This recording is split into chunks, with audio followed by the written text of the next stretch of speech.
Hello everyone and welcome back to our channel. We are Millennial Mom. If you don't know who is who, I'm Millennial. This is Mom.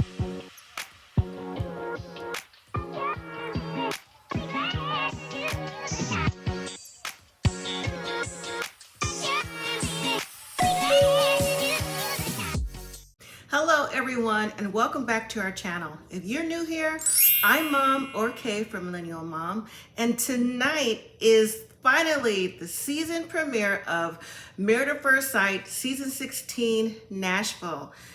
This episode is called Marry Me in Tennessee. Now, the title is a little bit misleading because we never get a true wedding on the very first day, but what we did see was the couples telling each other's friends and families that, well, not each other's friends and family, telling their friends and family that they're getting married, and then we're going to see them at their bachelor parties and bachelorette parties and getting together, meeting as all the guys meeting together to see, you know, where their mind is, and the ladies doing the same thing. And then finally we get to see one pre-wedding before the end of the episode. Now, before I begin, if you haven't already, please don't forget to hit that like, subscribe if you haven't already, join the family, leave your comments, and if you're interested, we also have a membership that's listed in the description box below. So let's get started.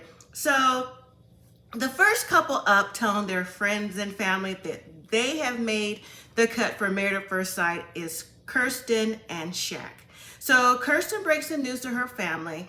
She goes on to tell us that her mom is her biggest supporter. Her mom is a single mother, has always, you know, done for her and her siblings, very independent, and she strives to be a success, you know, try to give her mom as much back to her as she's given to them growing up. And, you know, again, to be that success story as a child. And, you know, as a parent, side note, I'm a single mother too, and nothing brings me joy than knowing that my children have found success in doing the things that they're doing. So back to Kirsten. In confessional, she's saying that she likes to get her way. And if she doesn't get her way, that's going to be a problem. And I'm thinking, okay, see now, in a small way, you're already starting off on the wrong foot. How are you going to say with this process, if you don't get your own way, is going to be a problem? Because you don't know who they pick for you. So you're either going to like the person or you're not. And hopefully you will at least give the person a try. We've seen too many people come on the show who just based on looks, someone who they weren't necessarily attracted to at first, not give it a try because of whatever superficial reason that they had. But anyways, Kirsten is educated. She has her master's degree. She wants someone who is handsome, who is God-fearing like her, and, you know, who could take her personality and be on the same level, because she's ready for this marriage thing with children, so she's ready to commit. So then when we see Shaq, he's telling his friends that he's getting married, and he says that they've noticed that he's been acting weird for a little while. So with him telling them that he's getting married, they'll finally figure out the reasons why he's getting married. And so, ta-da, I'm getting married. And they're like, what? You know, and they're in disbelief, but he goes on to say that, you know, he signed up for the show because he hasn't been finding luck getting married. And his background is, as a young child, he was involved in a car accident, and then he wasn't able to play sports.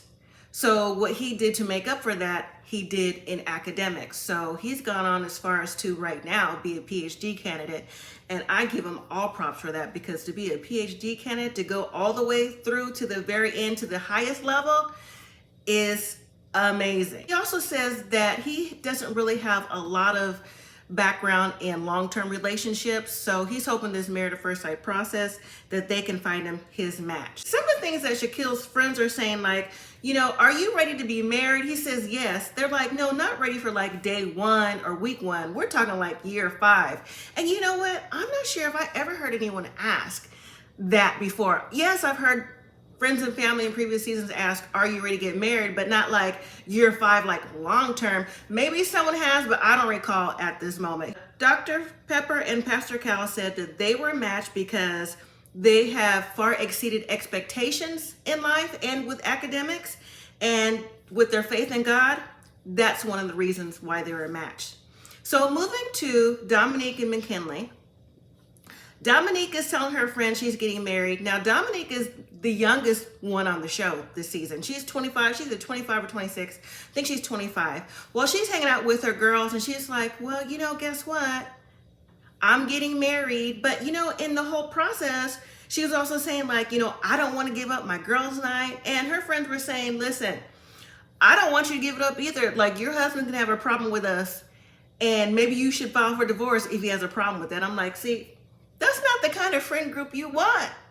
At least not to be married. I mean, they're still I'm guessing they're single, but into the party lifestyle.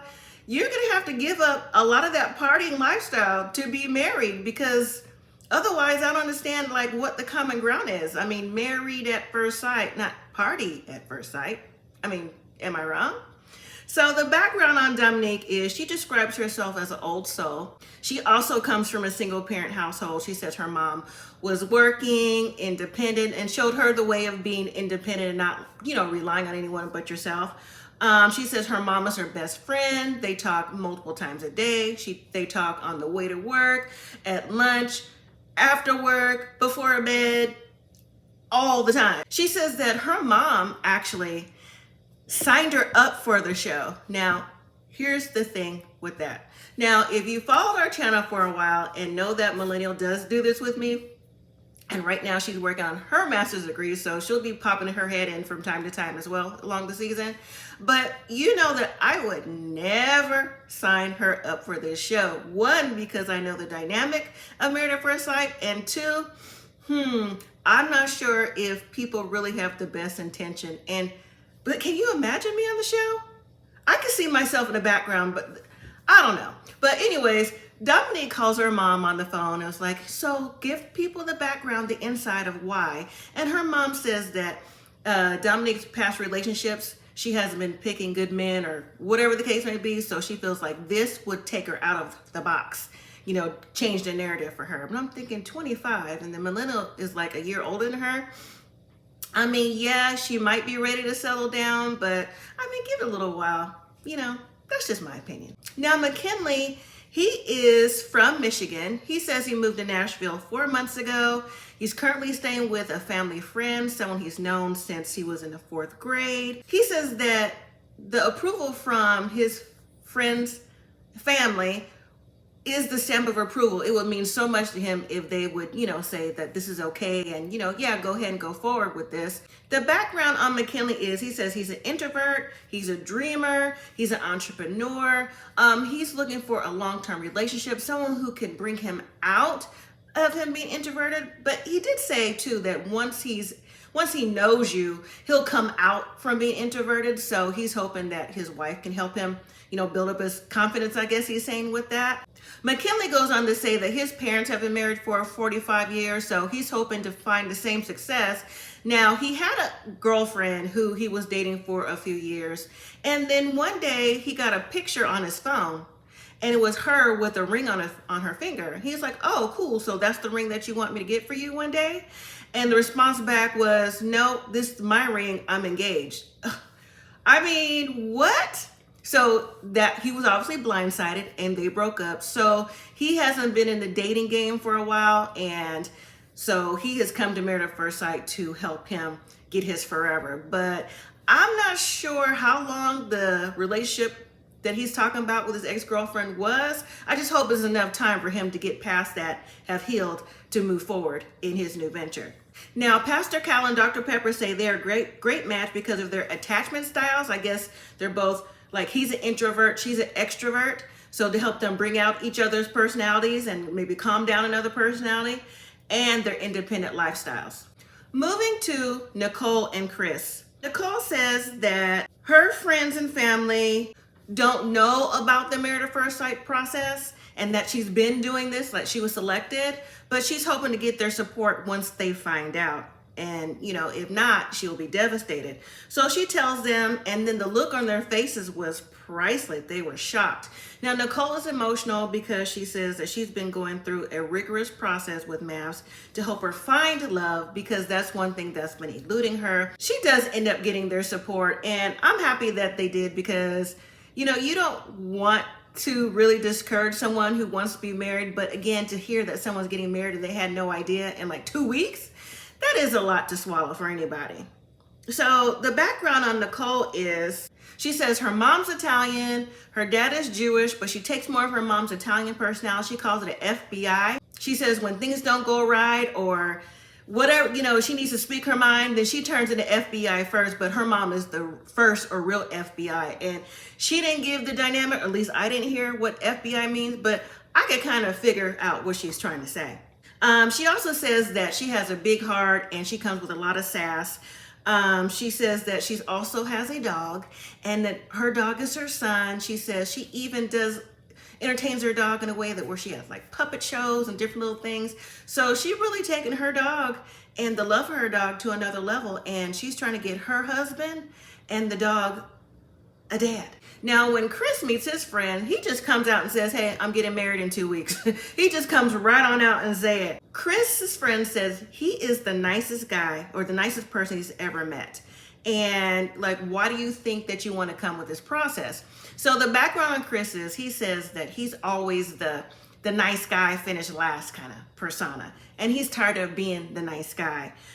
He says he's a hopeless romantic. He's someone who gives flowers for no reasons, open the car door. Like, giving flowers and open the car door is a gentlemanly thing to do. He says that he's always been in relationships taken advantage of, and he's hoping that the experts can find him the wife that he's been looking for, and who's loving and caring like him, and who could give him the same in return, the way he gives freely as well.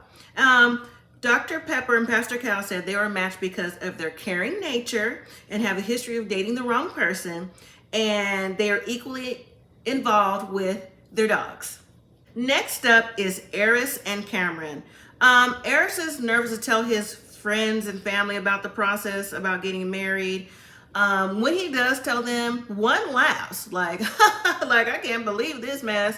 And then the others seem to be shocked. Now, Eris has a cousin, I can't think of her name right now, who is you can't be getting married. I know this is not true. Who, you get married?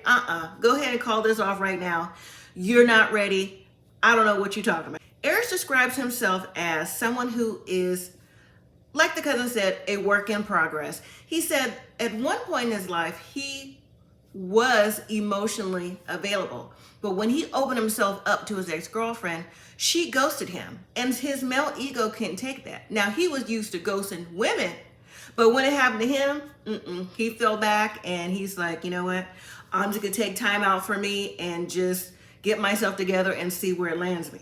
He also goes on to say that his mom had him at the age of 19. He said he didn't have a stepdad figure because his dad was unfortunately killed when he was younger. So, there was something there that he was missing. But he also said that while he was dating an ex-girlfriend, he noticed that her dad, I guess she was in a two-parent household, how her dad was more like a Superman kind of thing.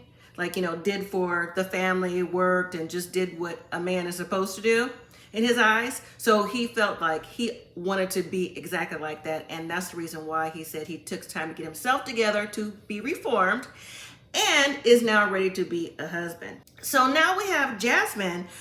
She says she's been raised with a close-knit family. They eat together, play games together, they vacation together. The cousins do everything together. Now, she is afraid to tell them that she's getting married because she is afraid of her Aunt Pat and what they will say to her.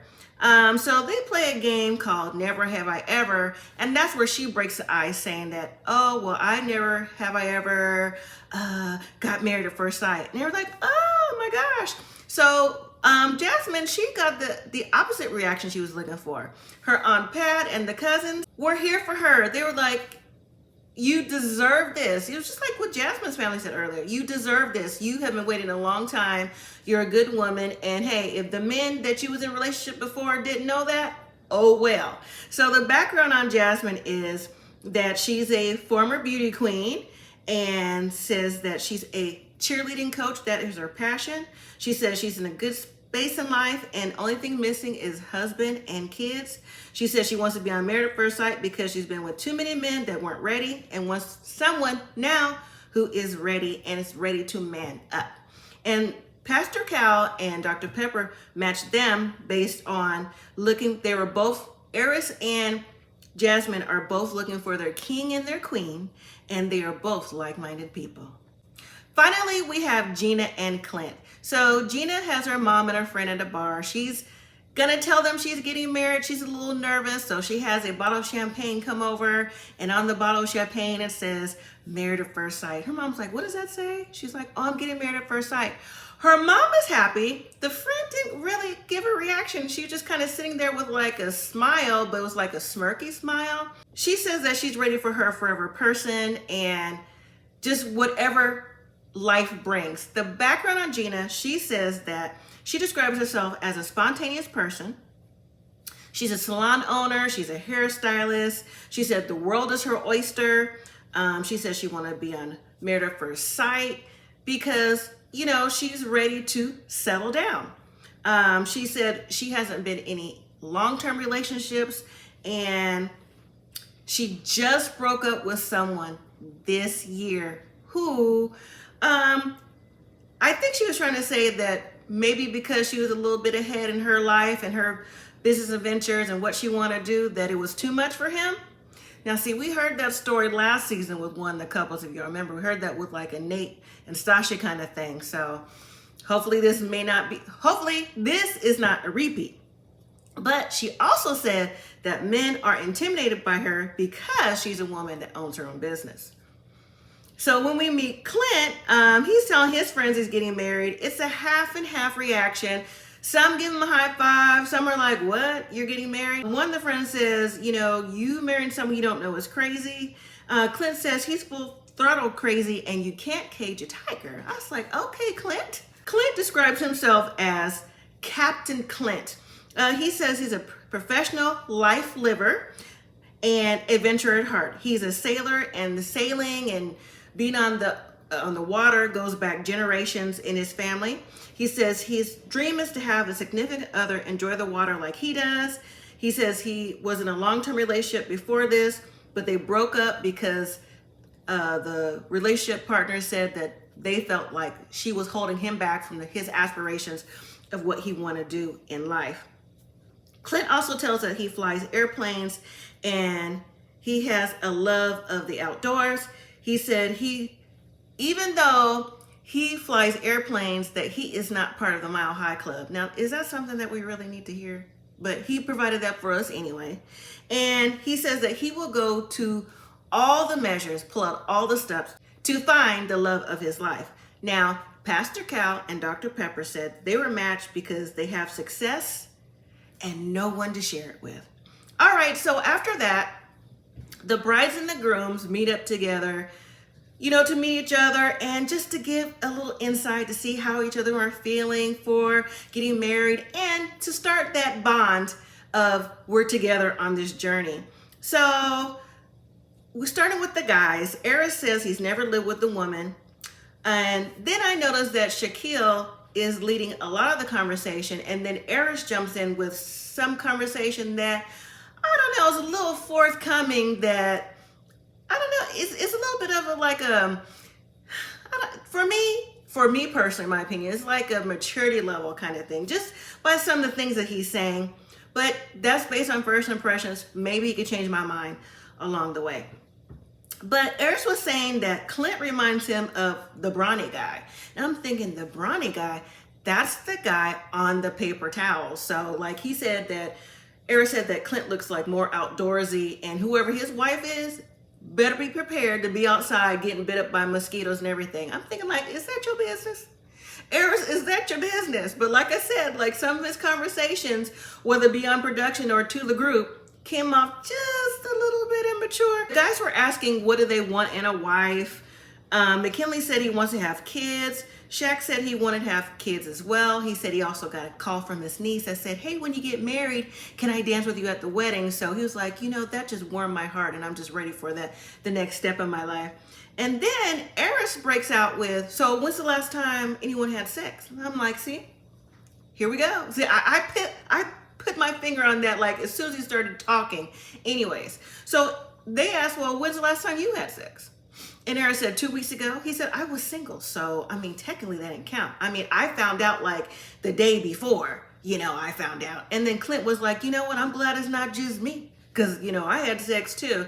And then in confessionals, McKinley was like, oh, okay. Then with the ladies, we learned that Jasmine just recently turned 32, like the day they filmed it. And then when they went around talking about ages, Dominique said, oh, I'm 25. And one of the ladies was like, what? And then in confessional, she said, I think it was Gina. It was like, oh, at 25, like, are you sure you're ready to be married? Because at 25, I was out partying. Hey, little do you know, that's Dominique's thing. She's still a party girl. That's what she was just telling us with her friends, trying to still see how she was going to have a girls' night. So then the women talk about what they're looking for, hoping for in a relationship, in the marriage. And it's a completely different conversation. It normally is, you know, the way men talk about things and view things versus how women talk about view things. Jasmine says that she has baby fever. And to fill her baby fever, because her clock is ticking, she has 4 dogs now. So, you know, she's hoping to get to the next step. And if this works out, to have some children very soon. And then they get to conversation about men and their packages, their package size. And they're like, you know, hopefully their package size is bigger than smaller. I mean, and then Dominique was piped in and said, you know what? You don't even need a man. All you just need is your toy. So, you know, if you have a man, cool. If you don't, cool too. And then one of the ladies, she was saying how, you know, when they were talking about possibly consummating on the first night, she goes, no, I'm not doing that. She goes, you know, we're going to play board games. I was like, I have never heard nobody say on this show that they would be playing board games for the first night, but somebody is going to be playing board games. Later in the evening is a bachelor and bachelorette parties. The ladies have strippers at their party, and guess what they look like? They look like that brawny man that was described earlier in the scene. Nicole is having their time of life at the bachelor party. She's like, woo, like she was the first one. She was taking shots off the stripper's chest and everything. She's like, still single. And holding, you know, popping the dollar bills. I'm thinking, maybe they have you with the wrong person, because Eris, you know, maybe, I don't know. During the bachelor party, Jasmine was like, you know what? I mean, that's cool and all, but this is not my scene. I'm ready to go. And then the ladies noticed that Dominique was spending a lot of time with one of the strippers having conversation. And I believe it was Nicole that said, I don't think Dr.Pepper set us up to be married to, this isn't Married at First stripper or something like that. I was like, girl, the shade. And then at the guys' bachelor party, they had female entertainment too. Eris had the dollar bills going, you know, and Clint is into the festivities. Now, Eris and Clint, so far, seem like they have the same level of how they see things, like it's a party and we're not married yet. So that's the level that they're on right now. McKinley, the nice guy, just as described, is introverted. He's at the bar. He seems like he's a little bit uncomfortable with everything that's going on. Shaq is talking to his friends. They ask him, are you ready to consummate the marriage at first night? He was like, yeah, I'm cool with it. As long as she is, you know, I'm gonna respect my wife. So if she doesn't want to do a thing, then I won't either. And then all the other guys come around and they talk about, again, the wedding night. And then the conversation comes up with Chris saying that he's talking to Eris, talking about he has deleted all his dating apps because, you know, he's getting married now, so there's no reason to have them. But Eris said, delete? Oh, no. Mine's just on snooze. So I took that as mine's on snooze because if this didn't work out, then it just don't work out. Then later on the next day or so, we see the men and the women go out to find their tuxes and their wedding dresses. And one scene stood out to me, which was Shaquille, or Dapper Dan.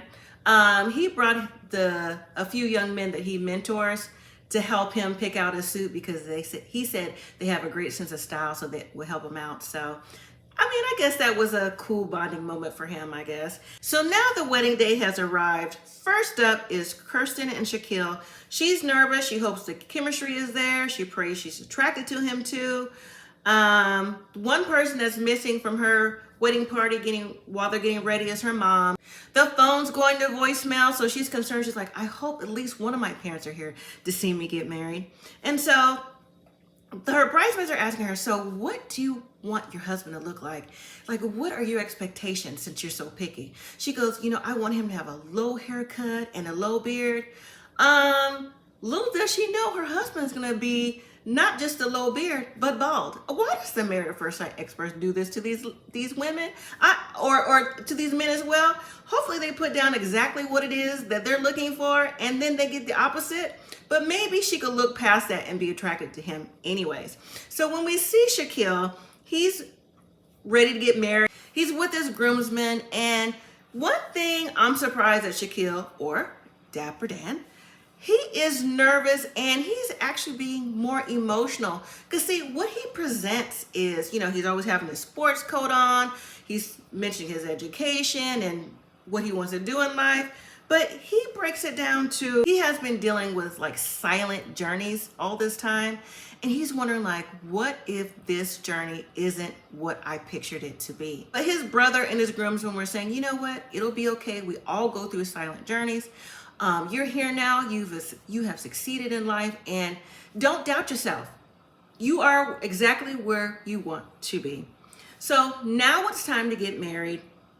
And before Kirsten goes down the aisle, her bridesmaids ask her, so is there a sign or a look we need to know? Like if you don't want to do this or get married? And so Kirsten gives like a rolling of the eyes, or yeah, like if he kisses me on the cheek, that's how you'll know. Then we see Shaquille walk down the aisle, but before he makes it to the door, he's crying and he's talking to his grandmother, who gives him encouragement that it's okay and things will work out. And if it's meant to be, it's meant to be. So he gets himself together. He walks down the aisle down the altar waiting for Kirsten. And so when she walks down the aisle, that's when it cuts off for next week.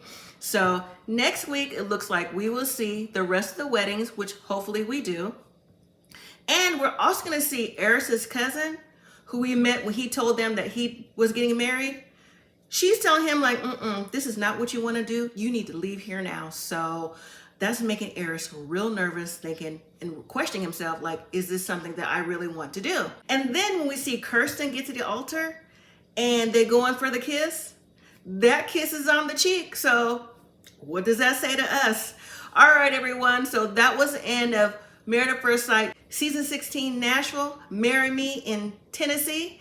And next week, like I said, hopefully we'll get the rest of the weddings. All right, everyone, until next week, thank you again for watching. Don't forget to hit that like, subscribe, share, and leave your comments. And until next time, live simply, be grateful.